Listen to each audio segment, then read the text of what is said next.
Since you've given a lot of thought to disability, you know, a really big current need is after women undergo treatment for breast cancer and lose their hair, have you thought about any kind of head wrap or head device? Oh, I've done that. Thank you, Dr. Welch. She does not remember.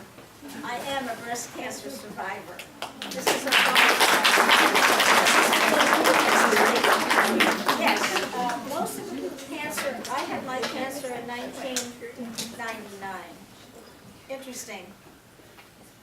I had just met somebody from New Hampshire. I was unmarried. I was unmarried for 10 years at that point. And when I met him, I found out that I had breast cancer. And I said, no, this won't work, Fred. I'm married to him now. What he did is he came down from New Hampshire and stayed with me the entire time that I was in Providence at Women and Infants.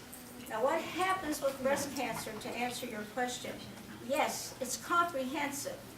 When you're going through this, there's generally at each hospital, wherever you go, there is a group that's going to meet because you have depression.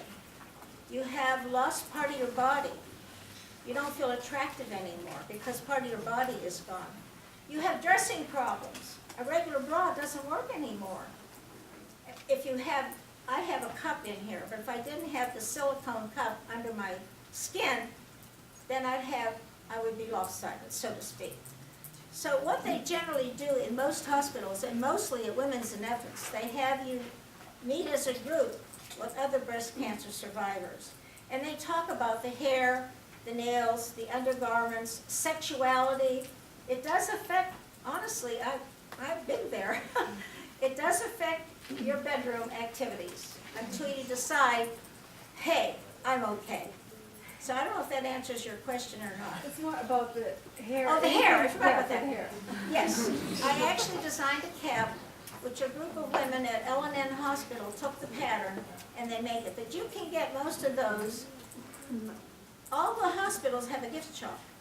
And they have the regular, it's like a turban because you lose your hair. Not everybody loses their hair. Some people do. But it's a turban and they're very affordable. They run around $20. Some of the pharmacies carry them. Now in Connecticut, where I live, in Norwich, Connecticut, the pharmacy where I get my medication, they have several things to show you that. So yes, it's already on the market and they're very affordable. They're not nice though. My sister had No, they're breast not. cancer. They're not and in they're these Macy's. sticky turbans. No. I went with her to look for these things. They're awful. So there's room for a nicely designed temporary. I'm hoping, I don't know, we probably have 50 or 70 people here today. What I'd like to see is that you take a look at the book and talk about campus life. When I got here early today, I couldn't get through because the gate was closed, and I pulled in front of Memorial Union. A young man hopped out of a car. He couldn't use his leg. He hopped out of the car. And a young woman went around the back on his wheelchair, and I watched him. And this leg was straight out. And when he sat down, that's exactly how it did. So how is he getting in and out of his slacks? Put a zipper. Simple. Put the zipper out here. And you know the other thing about zippers? In her day, in my day, although she's younger, our zippers were always covered. It was called a placket. Now do you know what they're doing? The zipper shows. It goes down the front, it goes down the back. No placket. It's gone. Why? Money. When they make it, wherever they make it, Vietnam, China, whatever, they can eliminate 3 operations in stitchery, and they can charge less. But I thought about that young man today. I don't know who he is, but he's having a hard time getting in and out of his trousers. What some people do is they just cut it. Well, cutting it is okay.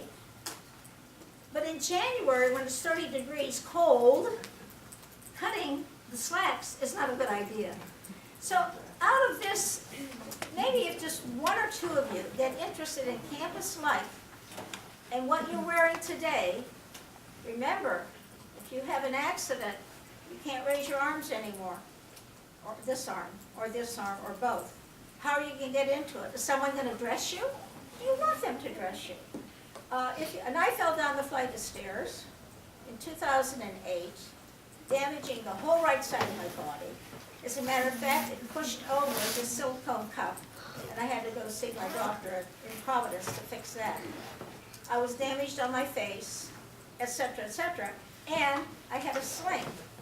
Now, when you have a sling, you know what, gals? You can't get into your pants by yourself. Most of us do this, right? Now you're on a sling, so you try to get one leg in first, and try to get the other leg in sitting down, and then you stand up. It's a challenge. So focus on your neighbor, yourself, or your grandmother. What is your grandmother, grandfather, even the grandfather? What are they doing today, especially with dementia, Parkinson's disease? That's another thing I work with extensively, is Parkinson's disease, because there your mobility is totally gone. So I hope that answers your question.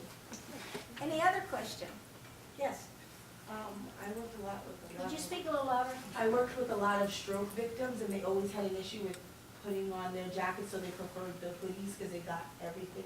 Do any of your jackets have the ability for their shoulders? I'm sure they do, but I didn't see it. I was wondering. Yeah. Stroke victims are a different thing because, I should tell them, last May, I had a mini stroke. I know, I shake my head too. I don't know about what happened. Legs, having cancer. But here, right? And I what I'm trying to get across is a concept. If you can give your head or your heart, whatever, thank God, to help someone else, you are going to make a terrific transition.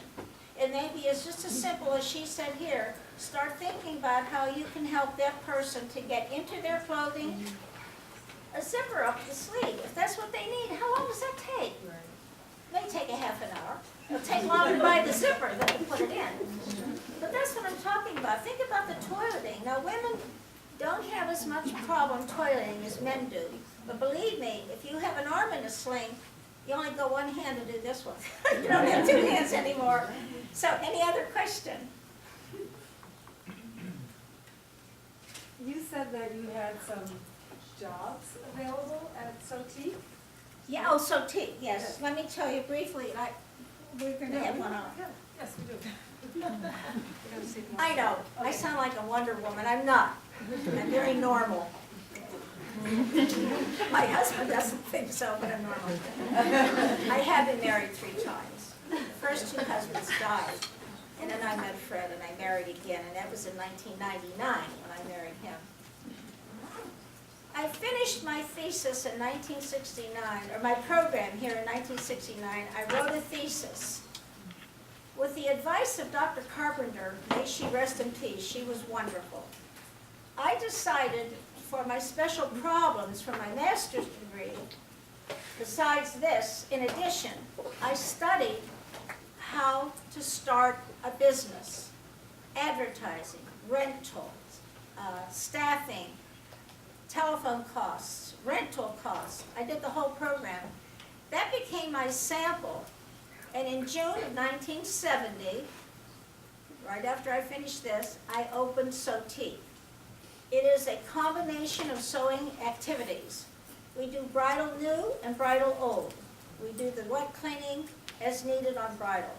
We do christening gowns, wet cleaning. In preservation, we do tablecloths, bedspreads, whatever we need to do in textiles. And I had studied that, and then later on, I hadn't taken it here, Margaret O'Donez helped me tremendously. In fact, when I fell down the stairs and hurt my arm, I had to build a mannequin for a mid-century, 18th century formal gown. And I cleaned it. I had someone help me. I cleaned it. And then Margaret helped me make the mannequin. I had photographs of Margaret putting the mannequin together with me because my arm was still in the sling.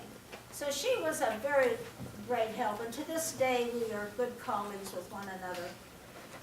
I opened the store in 1970, and I opened with a graduate graduate in my class, Sue Adams. Sue Adams was living in Groton, I was living in Groton, and I hired her and Ginny. I decided I could not open a business by myself. I would never be a one-person operator. I had to have assistants. So I started out with sewing classes and selling sewing machines, which was the Viking sewing machine line. At that time, it was an invention with zigzag and multi-stitches. Now it's all computerized. Well, that was 46 years ago. I've been in 3 different locations. The most recent one is a building I bought 25 years ago.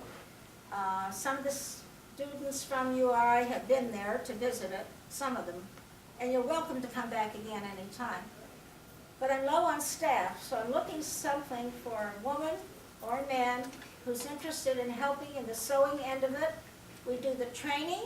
We use industrial machines, which you have back here upstairs. I've seen them. We're using a Conso, Juki, Narrow, blind hammer. We actually have a separate machine just for zippers because we work on leather. From here to where I work is about 50 minutes. So if there's anyone interested, I'll be hanging around here for a little bit after we're through. And you can talk to me. I'm very interested in having someone come in and assist mornings or afternoons or 2 days a week. So that's that. It's an interesting business. I'm still doing it in spite of my health issues, mostly because I delegated from the very beginning. I knew I couldn't do everything. I couldn't sew, do the marking of the hems, and the marking for the gown. I couldn't do it all. There's no one person that can do that. I've had very good help. Tony has been with me for 18 years. He does all my leather work. Anita, who does my embroidery and hand stitchery, she has been with my firm for 36 years. That's amazing. Susan, who had to leave because she went to take care of her parents in Oklahoma, Susan was there 13 years. Donna was there 18 years and then decided afterwards that she wanted to have her own place. So she left and opened her own business. It's a terrific training ground. It's not what you're learning here. I know you're doing construction, you're doing pattern drafting, I understand that, and computerization, I'm aware of it. But what we are doing is we are fitting the individual for physical comfort and mental comfort. If they think their slacks don't fit right, they're uneasy. They want us to do something about it. So that's what we do. And it's, if you know Groton at all, if you know anything, it's across the street from Applebee. Now, I invite you to come up and take a look at some of these things. I know you still have another 15 minutes, but I'm still running out of throat. Thank you very much. Thank you, Emily, for being well. Got drafted into doing that.